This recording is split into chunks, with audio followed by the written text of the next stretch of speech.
মহর্ষি বাল্মীকি তার শিষ্যদেরকে নিয়ে যখন উপদেশ দান করতেন, তখন তার কথাগুলি হয়ে উঠত ভূপৃষ্ঠে এক একটি নক্ষত্র পতনের মতো। তিনি বলতেন, একজন রাজাকে সর্বদা উচ্চ বিচার বুদ্ধি সম্পন্ন চরিত্রের সাথে আদর্শবাদীও হওয়া উচিত, তবেই সে আসল প্রজা পাবে। কথাটি অন্যভাবে বলতে গেলে একজন মানুষকেও হতে হবে উচ্চ বিচার বুদ্ধি সম্পন্ন এবং আদর্শবাদী, তবেই সে সমাদৃত হবে সমাজে। জননী আর জন্মভূমি হলেন স্বর্গের থেকেও মহান জিনিস।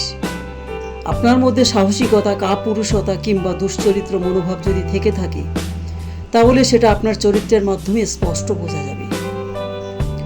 সহযোগিতা এবং সমন্বয়ের সর্বদা জয় হয়।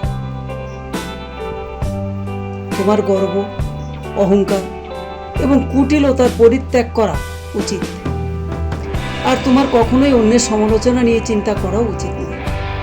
যেইভাবে পিঁপড়ে প্রত্যেক দিন একটু একটু করে মাটি খুঁড়ে নিজের বাসা বানায়, ঠিক সেইভাবেই কালচক্র ও সব প্রাণীদের জীবনকে প্রতিনিয়তই শেষ করতে থাকে। মহর্ষি বাল্মীকি আরও কিছু কথা বলেছেন, উচ্চাকাঙ্ক্ষা দ্বারা পরিপূর্ণ মন সর্বদা খালি থাকে, এই জন্য সেটা কখনোই কোথাও শান্ত হতে পারে না। যেমনভাবে নিজের গোষ্ঠীর থেকে বিচ্ছিন্ন হয়ে একটা হরিণ অশান্ত হয়ে পড়ে।